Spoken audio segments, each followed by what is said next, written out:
Infrastructure से दुनिया के ताकतवर देशों को टक्कर दे रहा है भारत। अगर मैं ये लाइन कह रही हूं तो इसके पीछे ठोस वजह है।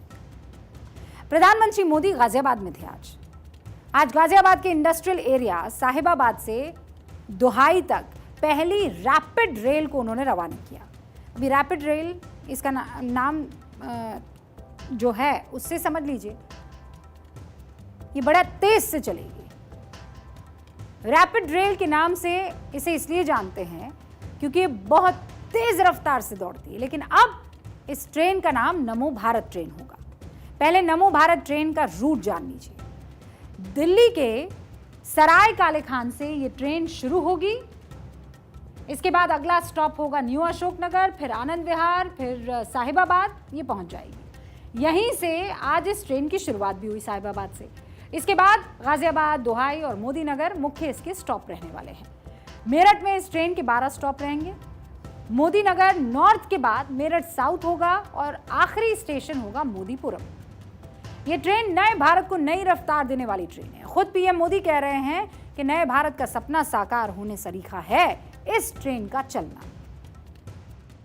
नमो भारत ट्रेन में आधुनिकता भी है, गति भी है, अद्भुत स्पीड भी है। ये नमो भारत ट्रेन नए भारत के नए सफर और नए संकल्पों को परिभाषित कर रही है। अब थोड़ा सा इस ट्रेन के बारे में आपको बता देती हूं मैं।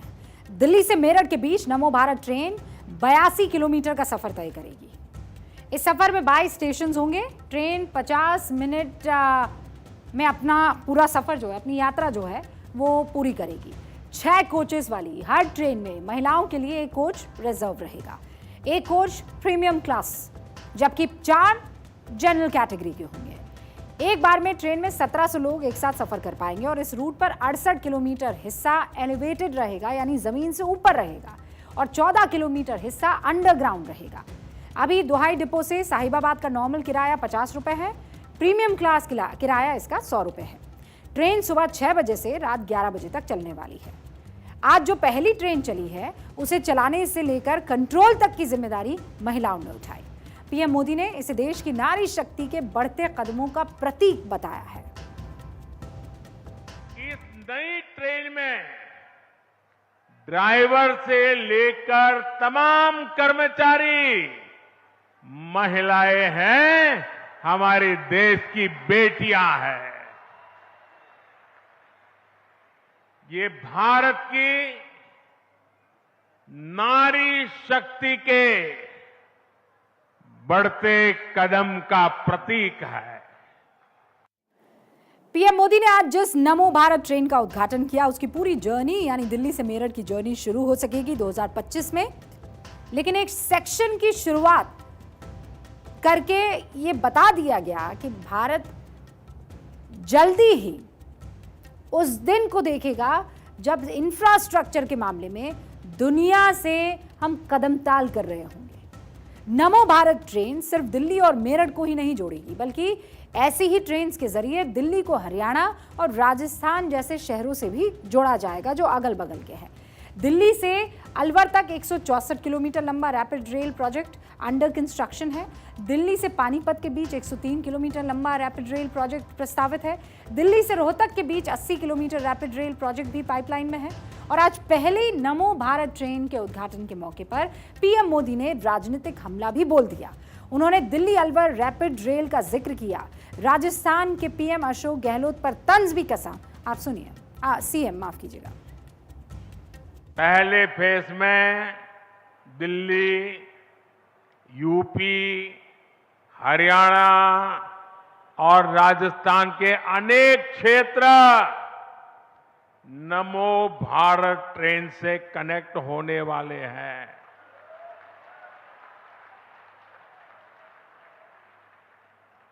अब मैंने राजस्थान बोल दिया तो अशोक गहलोत जी की नींद खराब हो जाएगी।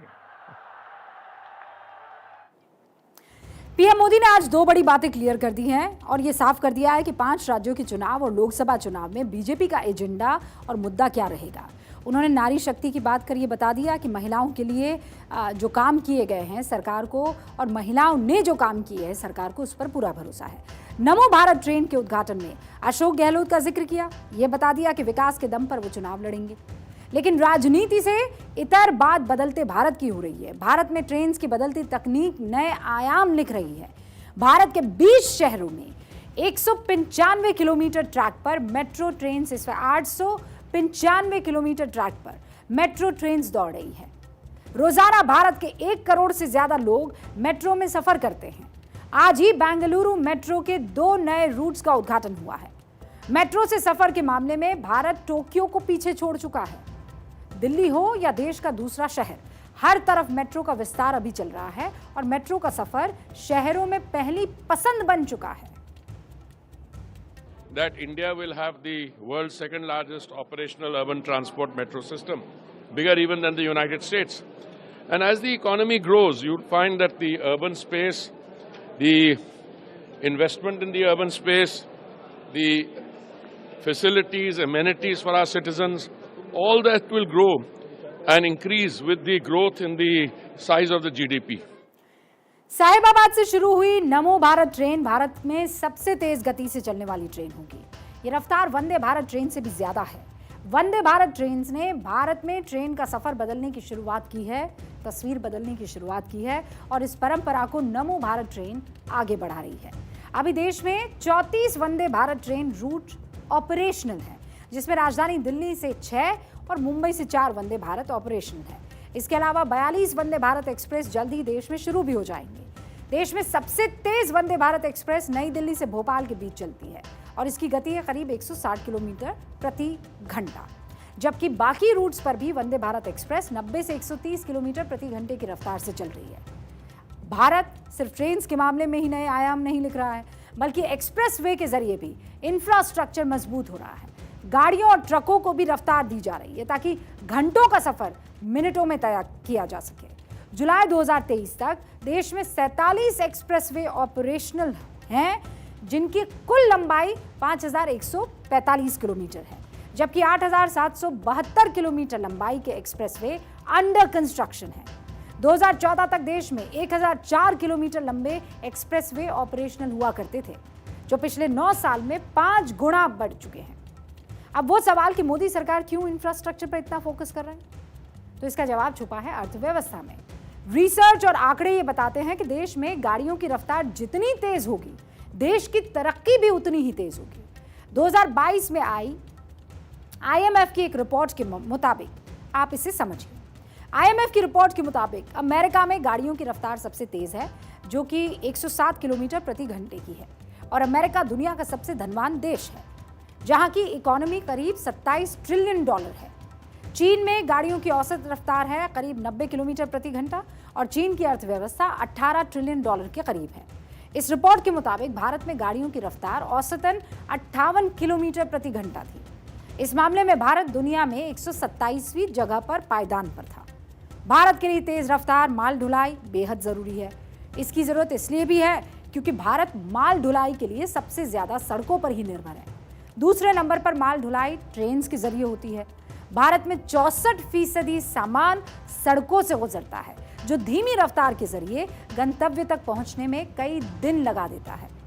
दिल्ली और मुंबई के बीच की दूरी का उदाहरण देकर आज अपनी बात को समझाने की कोशिश करती हूं। इससे भी अर्थव्यवस्था जुड़ी हुई है, समझिएगा। दिल्ली से मुंबई की दूरी है 1450 किलोमीटर। इस दूरी को तय करने में एक कार को औसतन 20 से 22 घंटे लगते हैं, लेकिन दिल्ली मुंबई एक्सप्रेसवे पूरी तरह से चालू होने के बाद यह दूरी हो जाएगी 12 घंटे में तय। अब इसके माने क्या है, बेहद आसान शब्दों में समझिए। इससे देश की अर्थव्यवस्था पर कैसे असर पड़ेगा, कैसे देश की इकोनॉमी को रफ्तार मिलेगी। देखिए, दिल्ली मुंबई हाईवे पर एक कार हर घंटे औसतन 72 किलोमीटर चलती है। ट्रैफिक की वजह से 1 लीटर पेट्रोल में कार 15 किलोमीटर का माइलेज देती है। यानी जो कार 20 घंटे में 96 लीटर पेट्रोल खर्च करके दिल्ली से मुंबई पहुंचती है, यही कार एक्सप्रेसवे पर 1 घंटे में 120 किलोमीटर की दूरी तय करेगी और बगैर ट्रैफिक के कार 1 लीटर पेट्रोल में 18 किलोमीटर चलेगी। यानी कार अब 80 लीटर पेट्रोल में मुंबई पहुंच जाएगी। और इसका सीधा अर्थ क्या है कि तेल की खपत कम होगी। सीधा असर भारत की ऑयल इंपोर्ट पर पड़ेगा। भारत को कम तेल आयात करना होगा। जो पैसा बचेगा वो विकास के दूसरे कामों में खर्च किया जा सकेगा। और यही कारण है कि मोदी सरकार इंफ्रास्ट्रक्चर पर लाखों करोड़ का इन्वेस्टमेंट कर रही है। और इस इन्वेस्टमेंट से एक्सप्रेसवे के किनारे नई इंडस्ट्रीज लग रही है, जिससे न सिर्फ रोजगार बढ़ रहा है बल्कि भारत की इकोनॉमी भी बढ़ रही है। और अब बात करेंगे नवाज की एंट्री की।